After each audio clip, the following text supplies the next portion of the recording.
Olá a todos, meu nome é Bruno Pereira Cruz e eu sou aluno de Ciência e Tecnologia de Alimentos. Eu estou aqui para apresentar meu projeto de iniciação científica para o Encontro de Saberes do ano de 2024.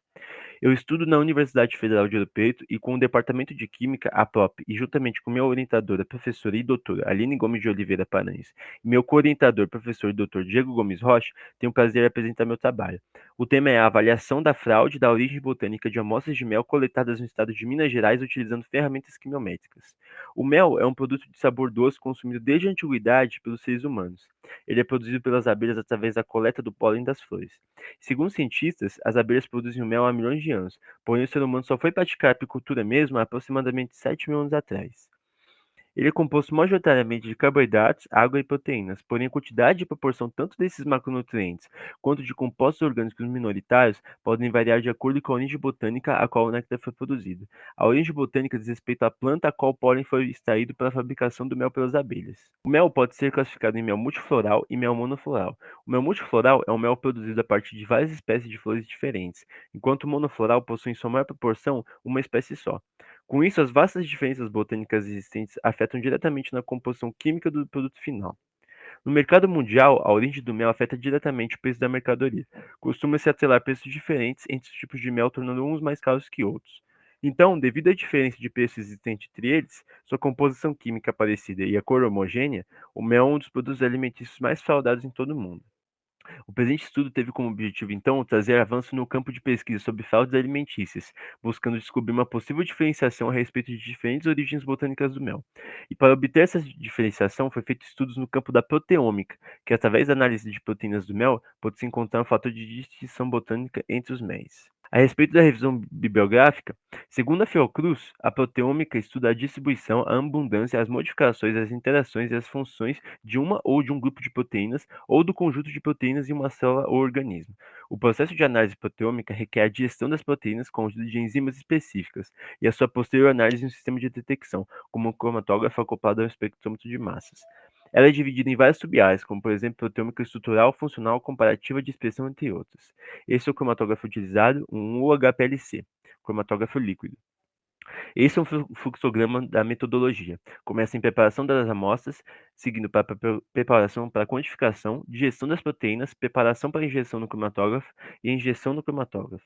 Então, com feito o fluxograma, eu irei falar primeiramente da primeira etapa geral e suas subetapas.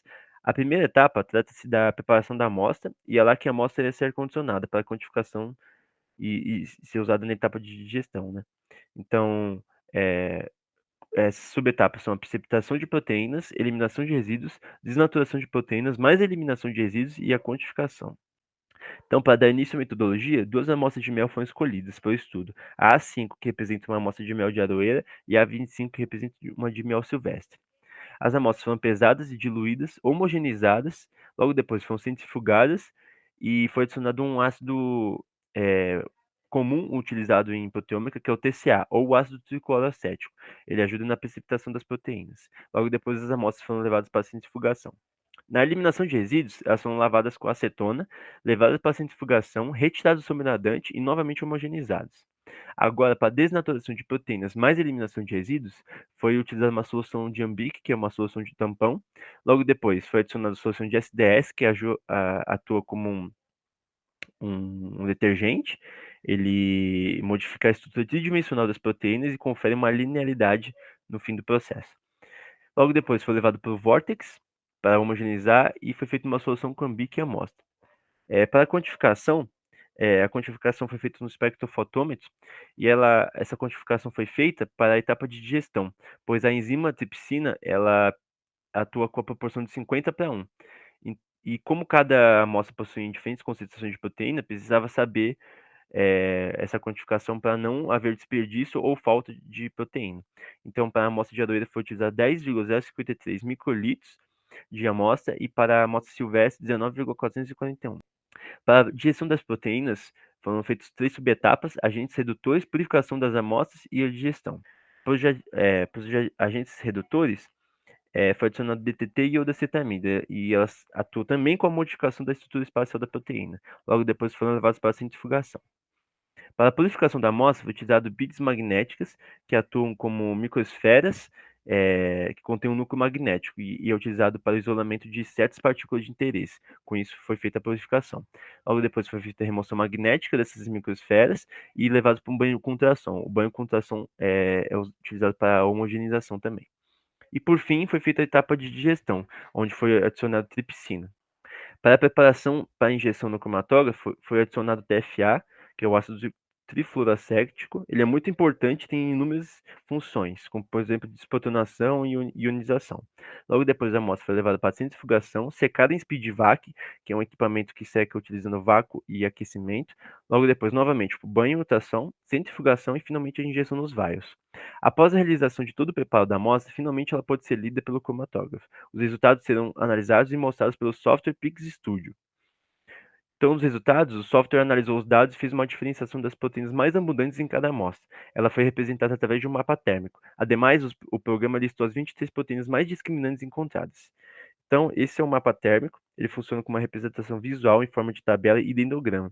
E nela, as cores representam as proteínas. O grau de razão varia de verde a vermelho, representando, respectivamente, de menor a maior abundância da proteína encontrada.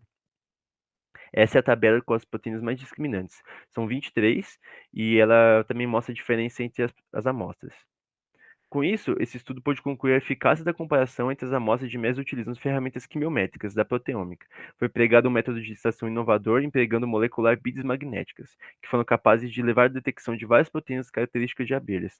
Novos estudos deverão ser feitos empregando-se outras bibliotecas de proteínas de tipos de florais específicas, a fim de se criar um método de classificação de MES baseados no perfil de peptídeos e ou proteínas discriminantes. E essas são as referências bibliográficas. Muito obrigado. Um agradecimento especial para o FOP, Encontro de Saberes, Governo Federal do Brasil, CNPq e CAPES.